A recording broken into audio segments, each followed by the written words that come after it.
Okay, let's talk about the hot tech of the format. I believe it's going to be Effect Veiler. It effectively stops a ton of the top decks. Let's go through the top decks. Fish OTK made it to the finals. You Effect Veiler their Explosion with Super Agent Deep Sea Coelacanth, and you have them in a great spot. They can still fight back from it, so you still have to play smart after it, but if you Effect Veiler that Coelacanth play, you're in a really good spot. Against Six Samurai, I think it's Kagemusha. I get Kagemusha and Kageki mixed up all the time. The one that special summons out another one and goes into Shien. You Effect Veiler that one. They're going to have a 200 attack monster just sitting out there naked. They're only got the 2 Bushido counters on their Gateway and the 1 on their Six Samurai United. So it puts you in a good position to come back next turn and make a play. Against X-Sabers. Oh, Hyunlei. My biggest enemy. I hate that card. But Hyunlei, you Effect Veiler Hyunlei when it comes out, you get to save your back row, and they just synchroed into a worthless synchro monster, in my opinion, if you hit it with Effect Veiler. And Effect Veiler works under the guise of Trap Stun. So they Trap Stun, expecting their play to go off unhindered, and you drop the Effect Veiler, puts a real hindrance on their deck. Effect Veiler can only be used during your opponent's main phase, so don't try to attack into like a Raikou of a Chaos Plant deck and negate it. You won't be able to do that because it's during the battle phase, obviously. Karakuri Machina Plant brings out Buraido and Burai that try to special summon from the deck. You can negate that. You can negate a Kuiku's effect, or actually Quick now. Is it Karakuri Quick? Karakuri Quick, you can negate its effect, so when it attacks, or whenever it goes into the battle phase and attacks one of your monsters, it doesn't special summon from the graveyard. It'll pretty much just buy you a turn against that deck. It's mainly what you're doing. You're just buying yourself a turn against a lot of these decks. In the case of the Six Samurai play, you kind of left that card dead out on the field. There's nothing it can do the next turn because it only activates on the summon. So that worked against Chaos Plants on like a Caius or anything like that. Any Monarch deck, you use this on the Monarch and it comes out just as a beat stick. So it's a great card for the format. Against Dragoonides, a lot of people may say, okay, well you just use it on Dux, and Dux is out there by itself. A lot of the Dragoonid decks are maining Icarus attacks, so they would still have an Icarus live on the field if you left that Dux there. Now, what you should do is you should allow them to go into Vajrayana, and then Effect Veiler to Vajrayana, because now not only have they used one of their most important monsters, they also can't respond with an Icarus attack, so that's a good way to use it. I would use it on a Legionnaire, because a Legionnaire resembles some pretty big plays for Dragoonides.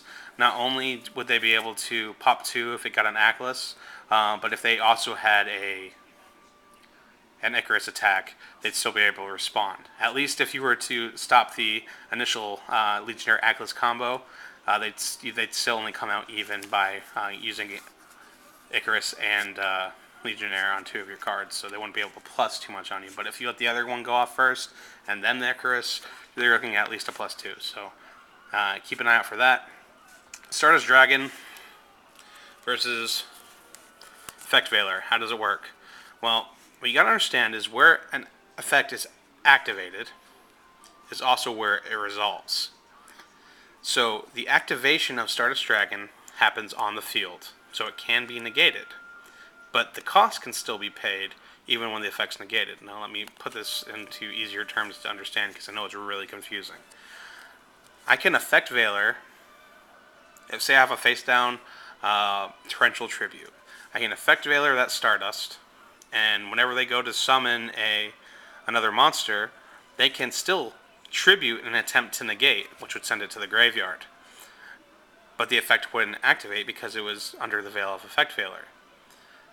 So the monster, or the Stardust Dragon, since it didn't successfully negate, would still be in the graveyard and wouldn't be able to come back. Now that could be confusing because Effect Veiler does not stop cards like Sangan and other cards like that. So you could Effect Veiler a Sangan and then, have it get destroyed, and the Sangan would still get its effect. The Effect Veiler does not follow to the graveyard. It only stops on the field. So while it looks like Stardust activates in the graveyard, it actually activates on the field. So just keep that in mind. Stardust Dragon's effect does activate on the field. and it can be negated by Effect Veiler. It's really hard to really understand. This is why I say the game's not really for kids. There's some rulings that are just so in depth. How are you ever going to explain that to a younger player? So again, Effect Veiler negates the effect of Stardust. They attack into a Mirror Force. It can still tribute and attempt to negate. It won't negate due to Effect Veiler. And go to the graveyard and did not successfully negate, so it will not come back during the end phase. And that's about as easy as I can explain it. And it's just effects where they are activated is also where they resolve. And that's all I'll say. So what other top decks are there?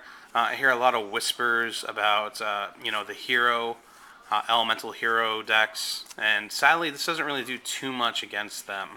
Effect Veiler wouldn't do too much against the hero deck because they're requiring on Gemini Sparks and the elemental hero synchros to do a lot of the damage, and they usually rely on their spell cards to really do most of their plays. So I don't think it does too much against them. You can use it on their Stratos, which is a great play because Stratos can really speed up their deck.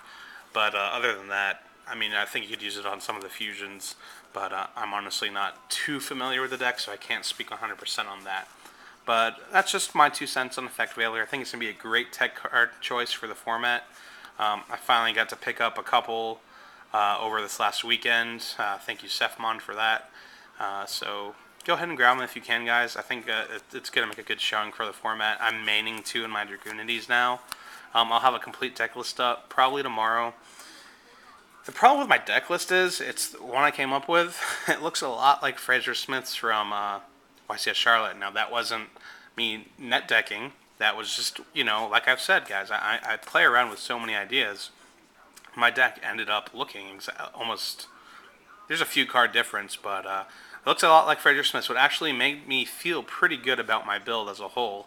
I wasn't upset about it because, what I came up with is pretty much what someone who is a quote-unquote pro and who has won a YCS before came up with. So I was pretty happy with my deck building on that. But definitely look out for Effect Veilers. If you're not running them, you're going to have to look out for them. They're going to put a big stoppage on a lot of plays. It works under trap stuns. So just because you flip over that trap stun, don't think you're 100% getting the play that you want. That's all I'll say about that, guys. Comment, rate, subscribe.